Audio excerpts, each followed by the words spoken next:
Hey everybody, and welcome to our webinar today. I am so excited to be joined by two of our top leading Forex data experts. Our webinar today is called How Can Data Be Used to Maximize Customer Retention?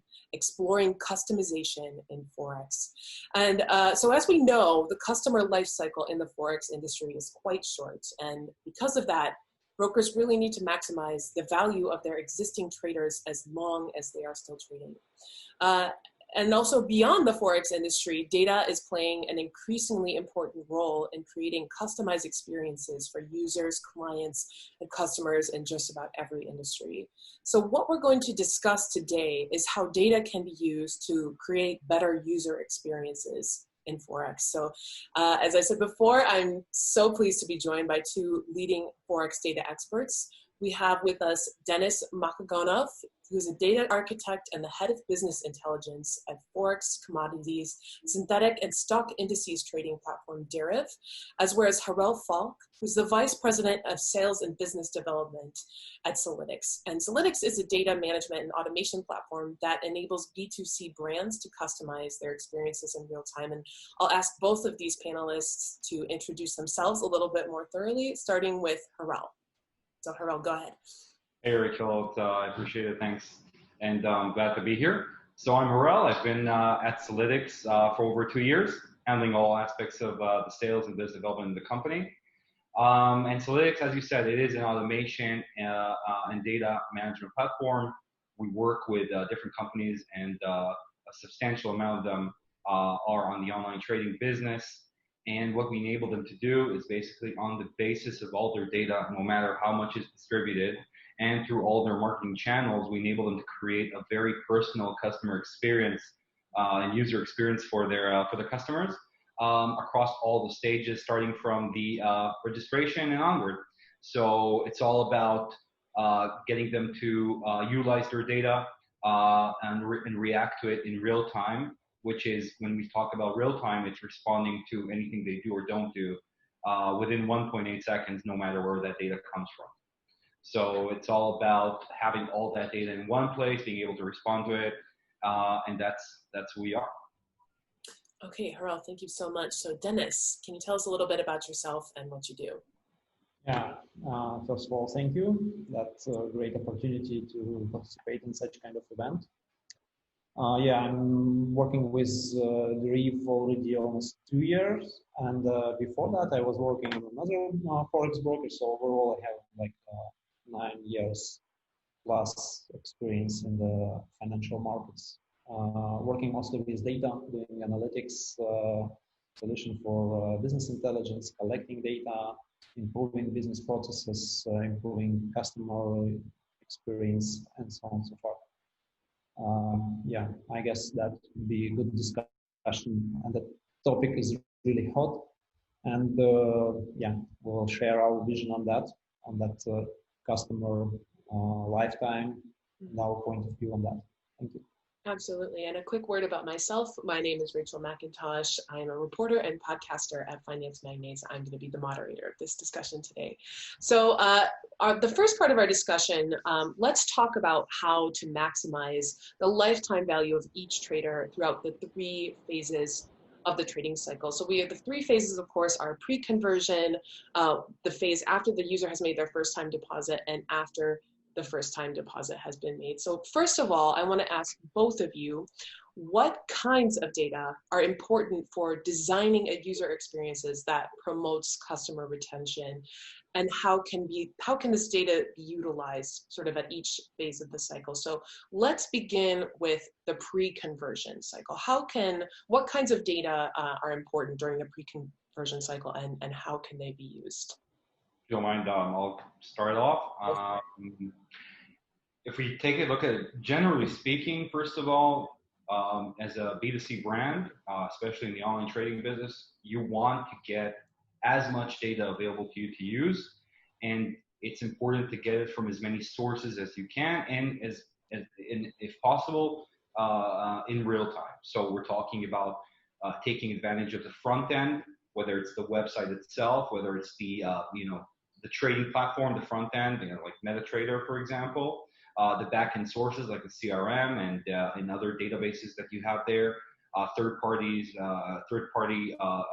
streams and content that you might be using. So you want to have all those data points connected if we're talking on a general level. Now, if we're talking about the pre-conversion or the pre-deposit stage, then I think you want to create this flow, this customer journey or this experience where you base it off things like the source where he came from. For example, it could be the affiliate that he came from and his quality. It could be the landing page, the country. It has often an impact on the regulation. There's a lot of different aspects in that sense that you want to address and sort of create that flow. You want to create trust. You want to create incentives based on that, and obviously connect it to whatever drove it in initially to register. So you want to use those touch points, and I think you want to address how he behaves as well. That's actually relevant for all stages. But how long did it take him to register? Is he like on the deposit? Is he on the deposit page and not doing anything? Has he left and come back? You want to address all those and respond to him live based on that. So I think those are critical points to address when we talk about pre-conversion or pre-deposit stage. Okay, thank you, Harel. And Dennis, do you want to touch on that as well? Yeah, sure. So actually, we're gathering crucial data points from both backend and front end side. And of course, we need it in order to understand how we can improve user experience, how to make their life easier, how to improve conversion, how to get it better in all these terms. For pre-conversion stage especially, so if we're talking about that particular stage, we collect anonymized data, but our purpose is, let's say, we are not using that to do like customized offer or customized incentive based on that data. We rather to use it for UI UX optimization, eliminating some obstacles, for analysis of the pipeline or process that we can improve. And yeah, that's the main idea, the main goal for us. The pre-conversion side stage, we widely use also this anonymous data to understand the source of traffic to provide the holistic message for the users. So including this ads we're showing, then landing page, then follow-up email or other messages, which we keep consistent in this way. Yeah, a part of that, of course, a lot of many different user cases we may have.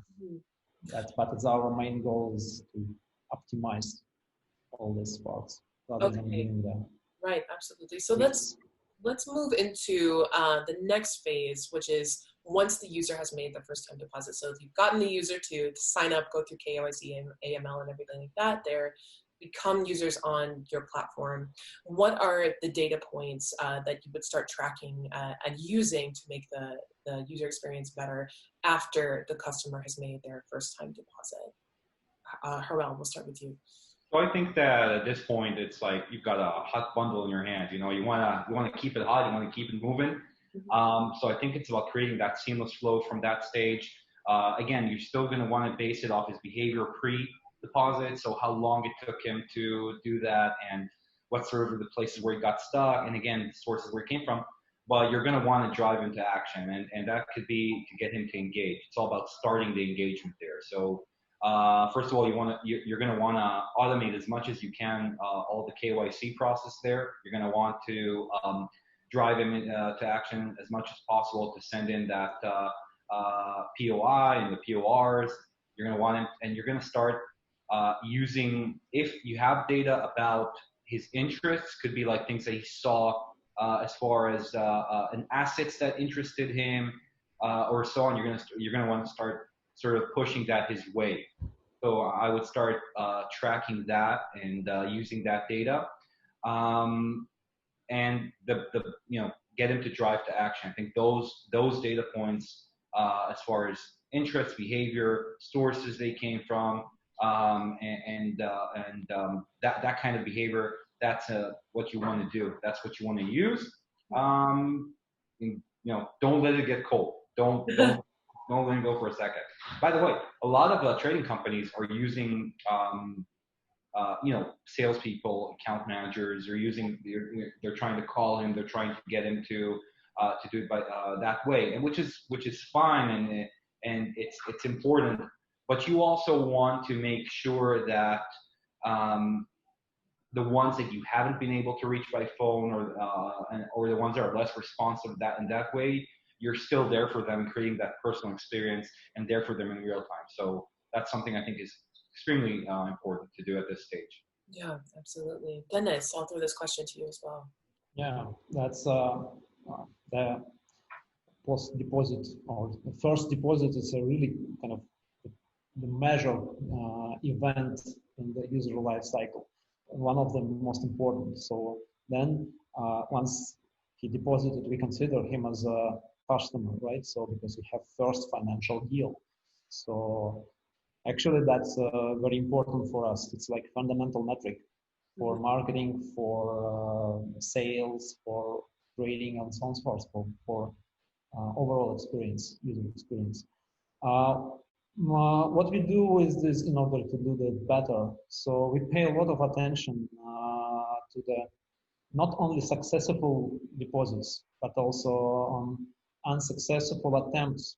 And we trying to improve this, our systems, our third-party providers, to increase the success rate of deposits. So it means we widely use the optimization, working with our payment providers, e-wallets and so on. So in order to increase this success rate, for us it's extremely important. So rather than calling them when they are having obstacles, we're trying to eliminate obstacles at all.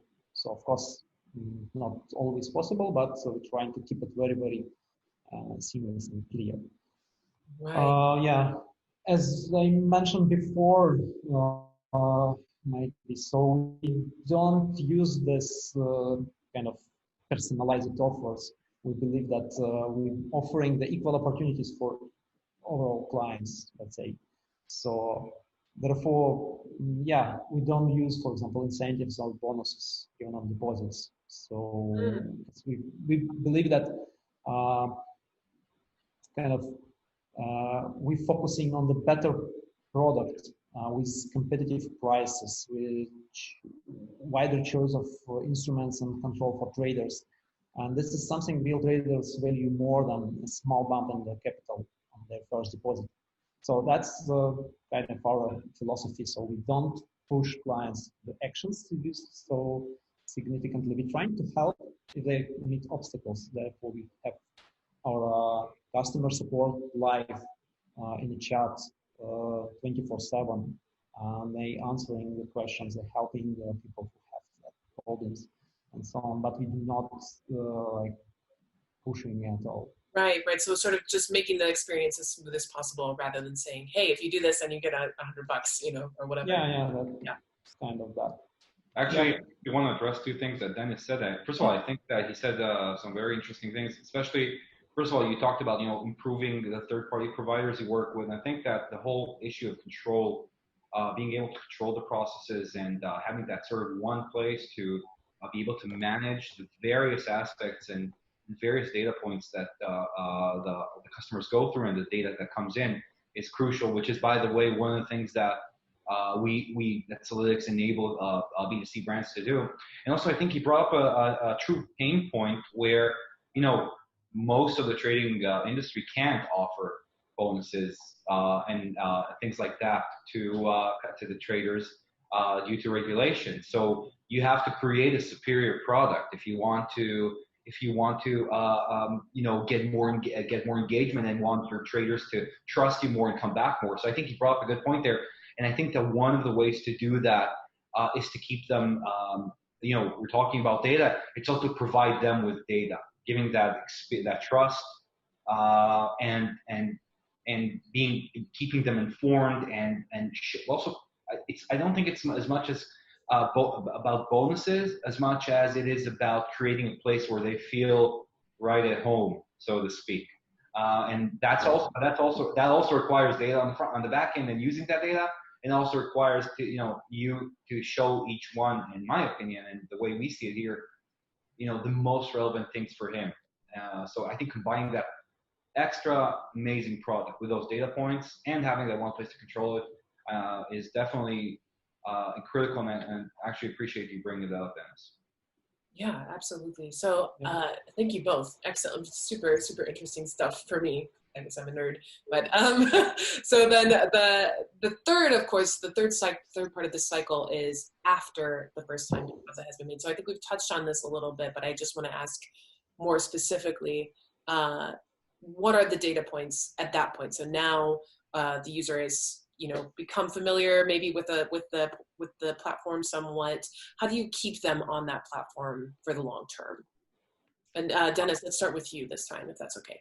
Yeah, you know that after the first deposits and clients start trading, that first of all, our overall philosophy is not to push users.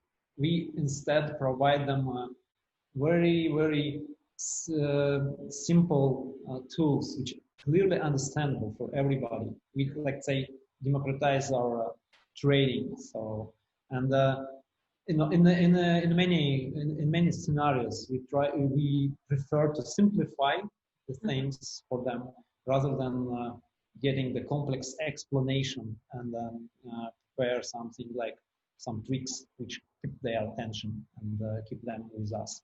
So overall strategy is getting the best trading experience, and usually that's experience related to the sharp prices, execution, and that trust which we have between the clients and the company, right? So we always reliable in order to withdraw your money, in order to execute your deals, and so on and so forth. So in order to the messages to our clients, we're trying to keep this very, very minimum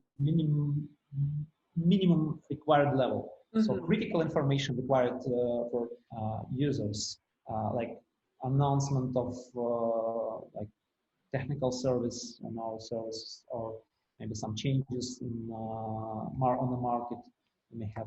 That's a minimum, because that's the age of overflowing this information coming to email box and the chats in social networks. That everybody get lost in that flow. So it means we don't want to kind of contribute on this additionally with all these spamming messages. So we try to keep minimum, but that keeping minimum require also a lot of data to understand what is the crucial points, what is maybe not necessary. So to understand that, of course, we need the data. Absolutely. And Harel, can you share your thoughts on this as well? Absolutely. So first of all, I agree with a lot of things that Dennis said. I think that there is a lot of information out there. You need to choose wisely what you use, when you use it, how you use it, and what you show to your customers. So absolutely agree with that. I think that you should, our sort of stand on this point is that there are different types of customers out there and different types of traders, and you should generate and show different things for different types of traders. I think at the point where they're after the first time deposit, where they're after the different processes they're trading now. You can get there are a lot of factors, a lot of data points that you can understand who you're dealing with, as far as whether it's the amount of the deposit or the time and the behavior that they showed along the process, how fast they responded. Many different data points as far as that's concerned.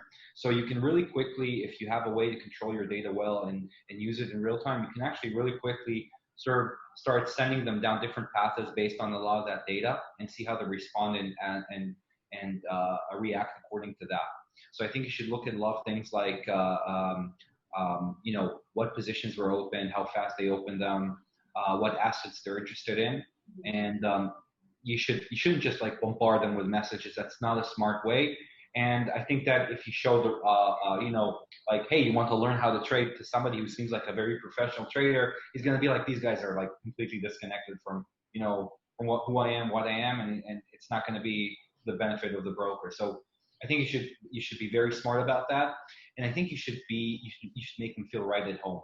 And that the best way, in my opinion, to do that, and what we're seeing as far as results here at Solitics, is smart content engagement, sending them information about things that they're interested in, assets and so on, that either they're trading in or that are really hot trends, and sort of like giving them information, and be very attentive to how they respond.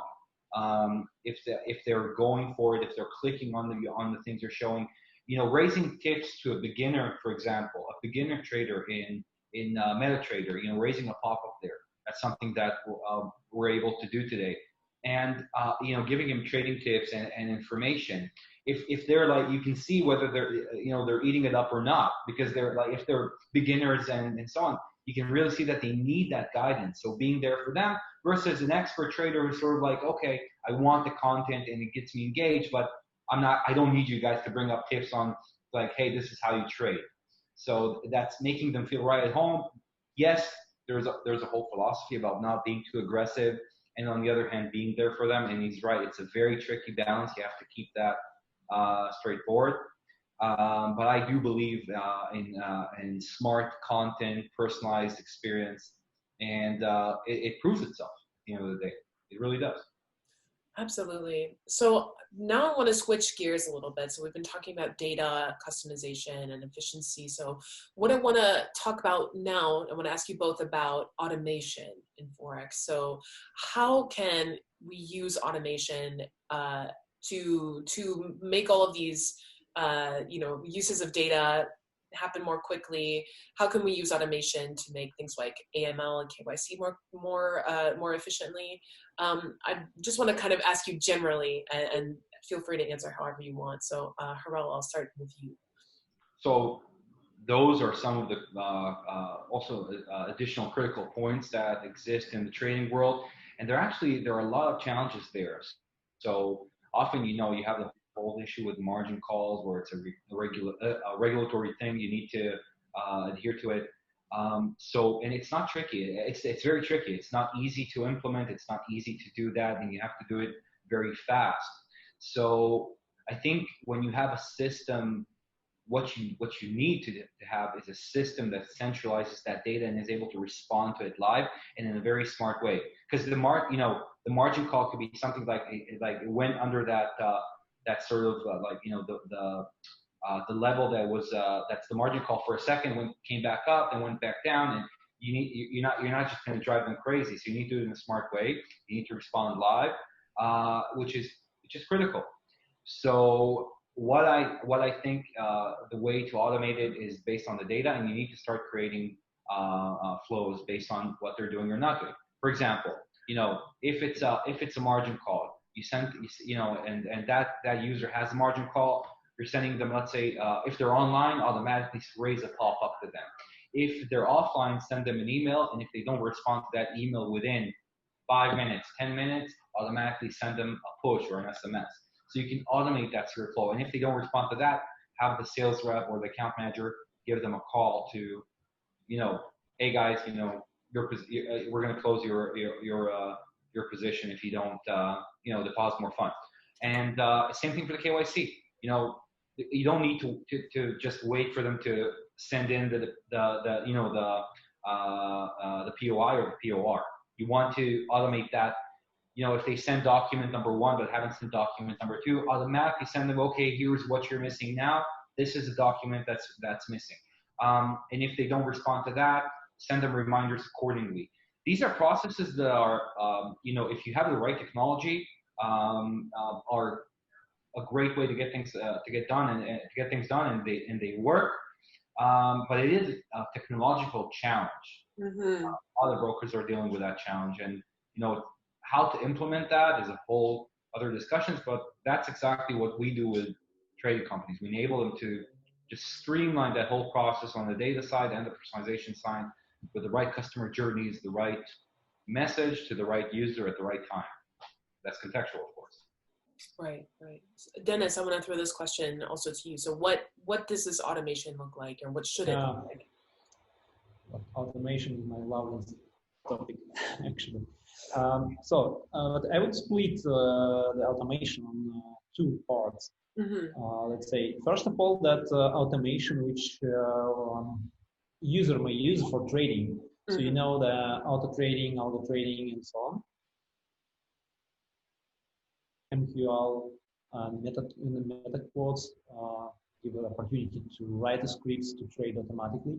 So, but we also offering simplified products like dbot, when we offering our clients to automate this routines with execution by using some simple codeless approach to build these strategies themselves and give them this opportunity to automate the deals. So that's side, let's say, client side automation. For our internal automation processes, QSC, margin calls, or whatever else. Yeah, there is interesting topic about QSC, especially because it's became like very important nowadays. We need it for regulation. We need it for ourselves also to understand the persons who contracting with, let's say, having the deals. Yes, we use a lot of, let's say, automation on that direction. We populate information our CRM system. We have some third-party integration with QSC providers, which give the capability to automatically recognize some documents like proof of address or proof of identity. So let's say we open for all new things, which give this opportunity to automate our routines.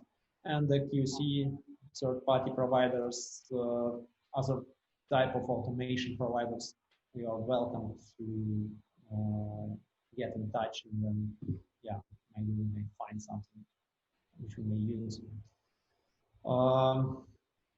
Overall, that's a seamless process of QSC and all this documenting process, right? It's extremely important to keep this user experience in a very nice way. So it means we very kind of opened, and from another side, very clear with clients. So that's main maybe challenge. So because sometimes it's very difficult to explain why we need this, why we need that.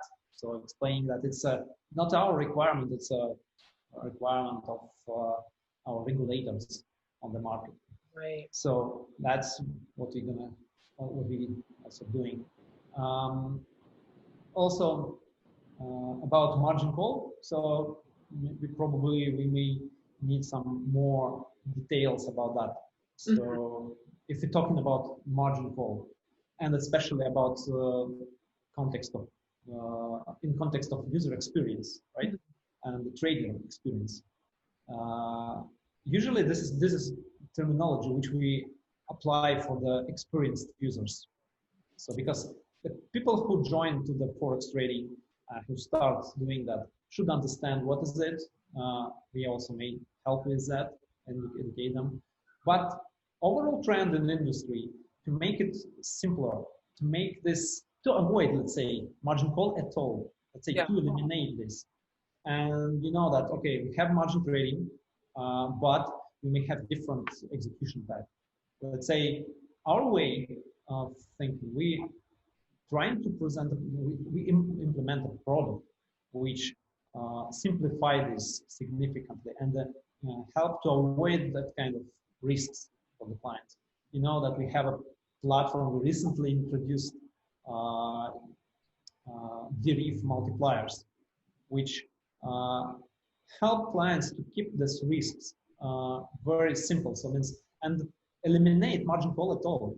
Right. So you risk only your initial stake, and you do not risk the deal overall balance your account.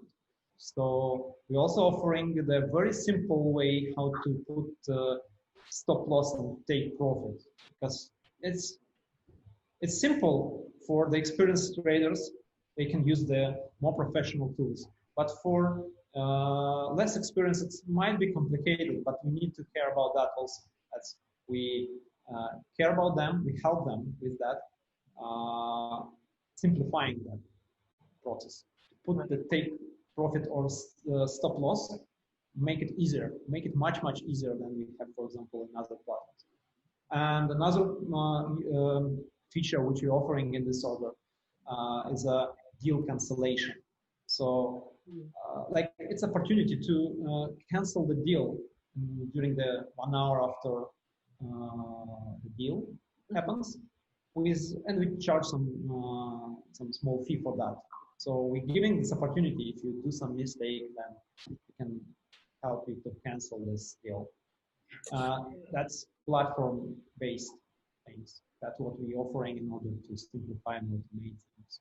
Right. So yeah, and I want to ask both of you, before we open up for questions from the audience, a little bit about particular tools that can be used both for automation and also on this point that you touched on earlier, Harel, about providing relevant information. So sort of the right tips for the right person. Is there some kind of service that can be used for any of these things? Starting with Harel, and then we'll move to Dennis. Absolutely, appreciate that. So first of all, I want to say that regarding what Dennis said, I think a lot of what he talked about is about the it's all about that content and being able to target the right user, making things simple for them based on their level and so on. So I think that touches a lot of the points that we discussed up till now, and I think a lot of that is it's very true, and I agree with all of that.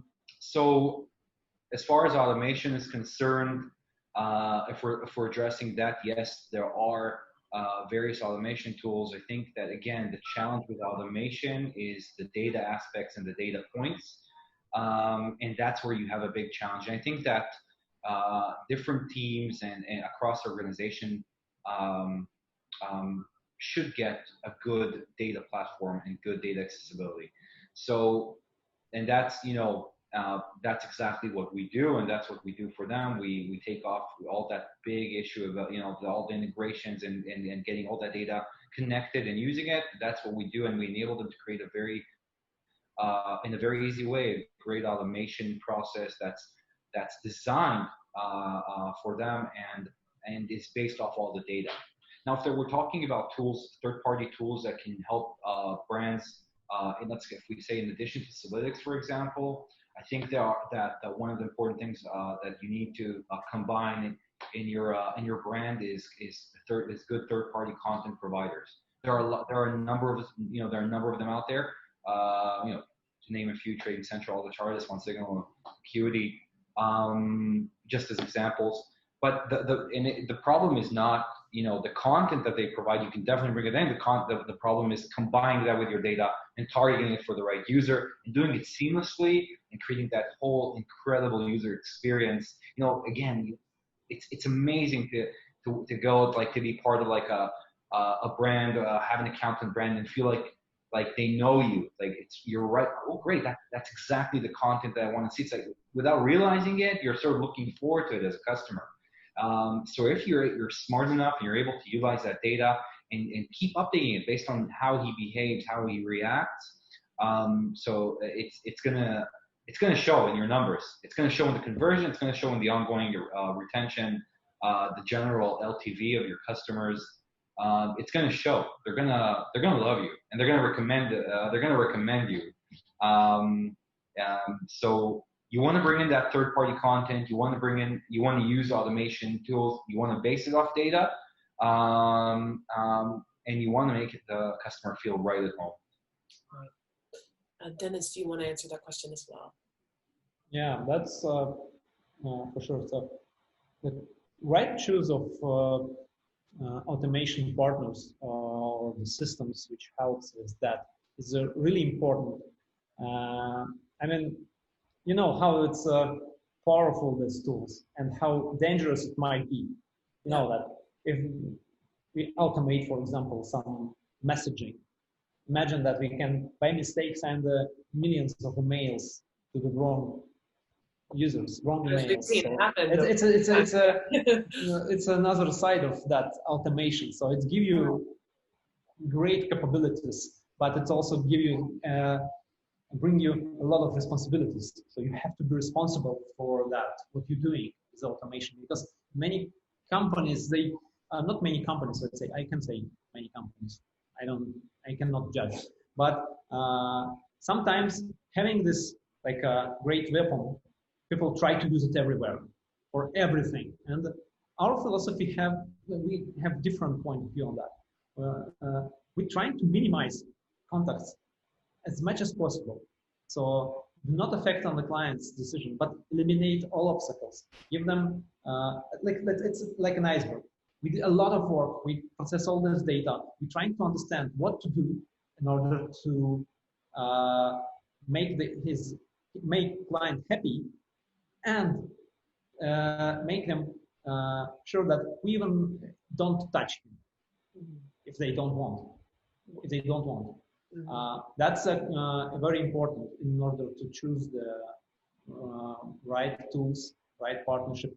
We will need to align our goal values, right? So our philosophy with such kind of tool.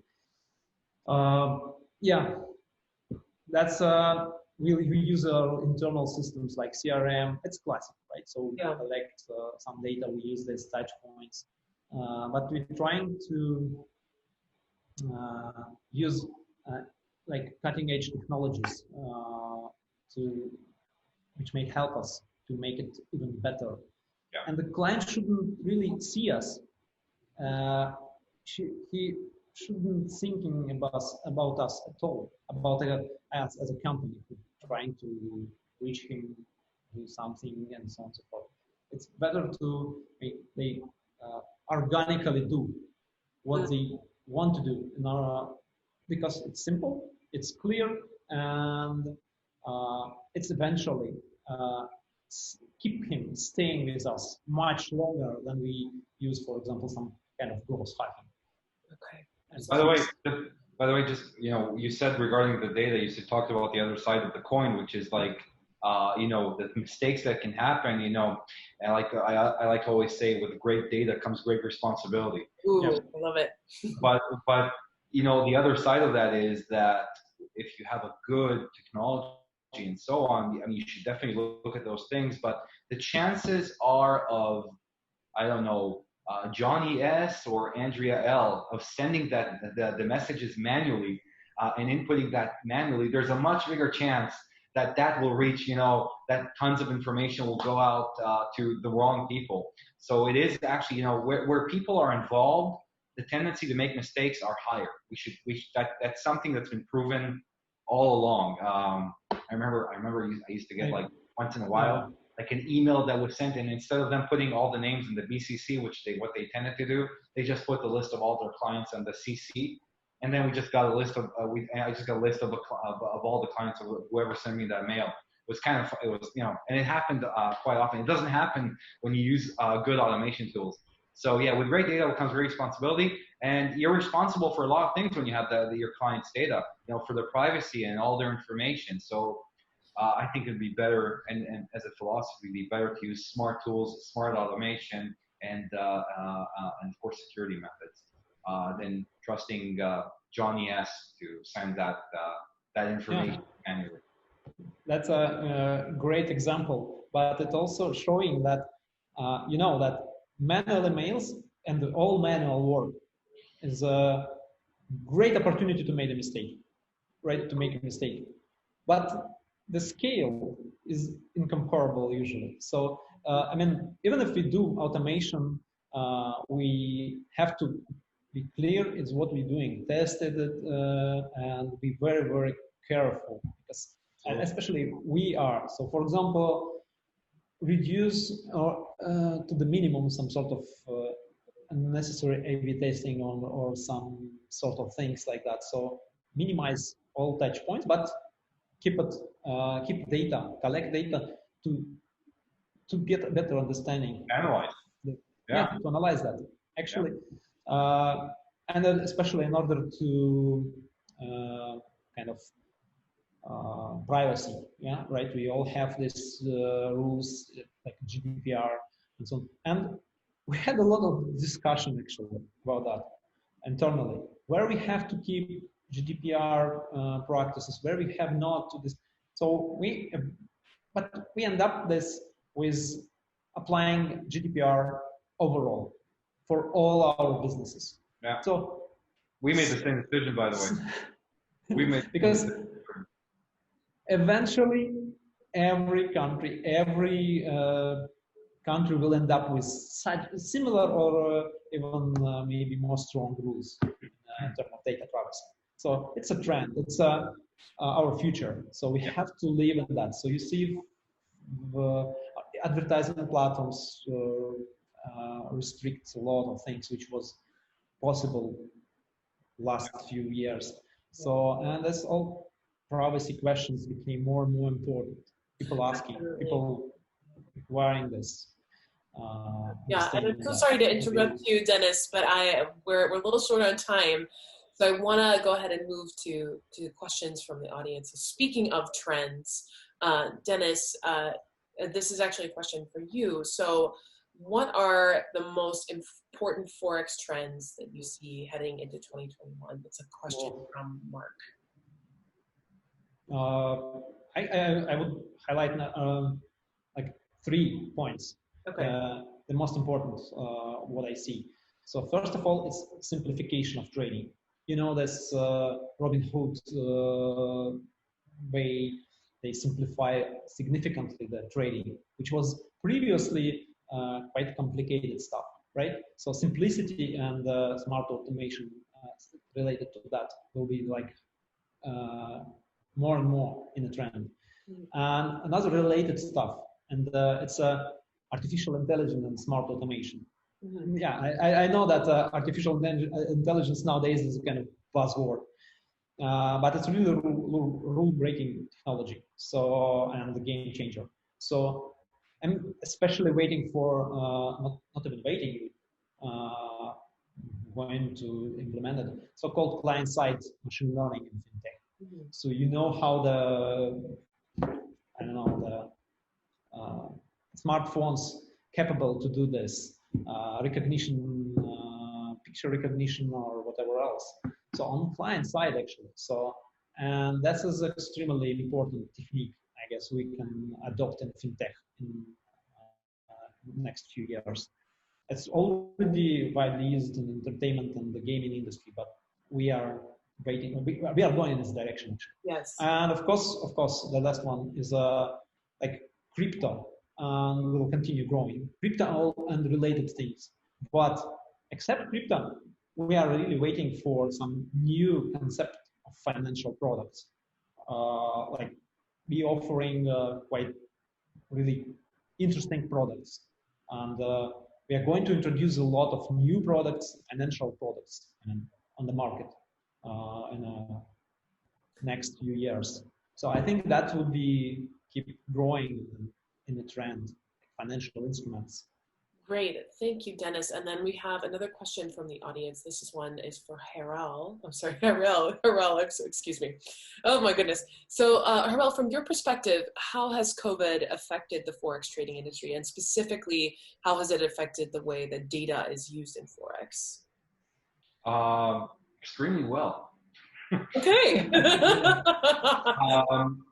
It's not a secret that the COVID-19 epidemic has, while being quite harsh with some industries, has done quite well for the online trading industry.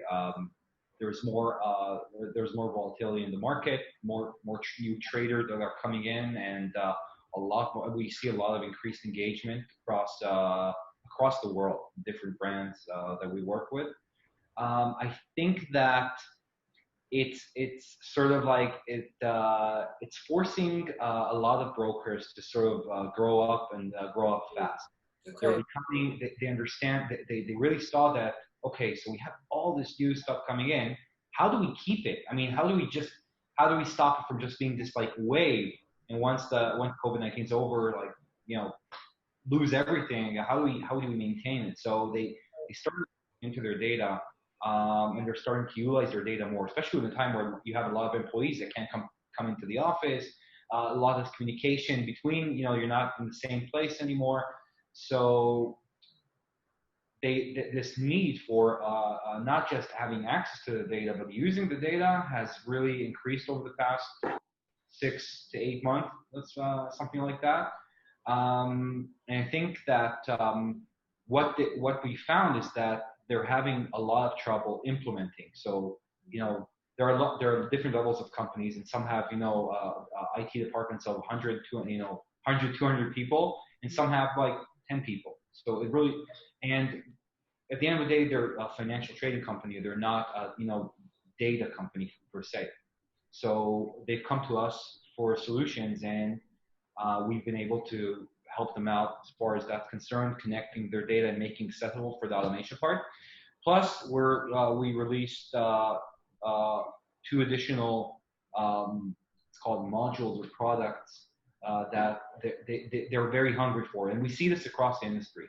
Mm-hmm. One is being able to really analyze their data, right, and without having to, again, it's not about just bringing in a dashboard, like a BI dashboard. It's about how do you normalize, how do you connect and normalize all the data. So one of the things that we're providing them now is a BI as a service. They can actually get a ready-made BI with all their data connected, and they can create any kind of report to analyze their data within a matter of hours, just ready to go.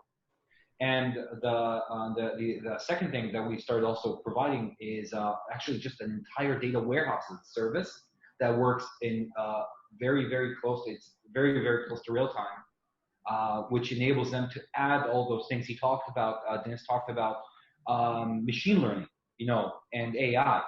So you need to have access to all that data centralized. So imagine, instead of having to develop a data warehouse for a year or two and spending hundreds of thousands, if not millions of dollars on this, having it ready within a few days and ready to go and use. So I think the way that COVID-19 has is just, it's made everybody grow up. It made them money, but it also made them realize that they need to start being much smarter, more automated, and much more data driven. That's our take.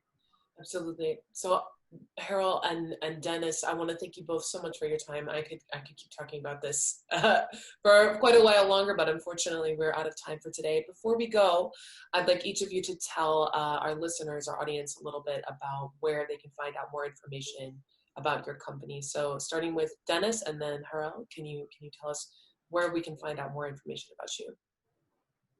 Yeah, just you can visit deriv.com, or actually our website, and you can see all the information related to all our services, related to all our products, and yeah.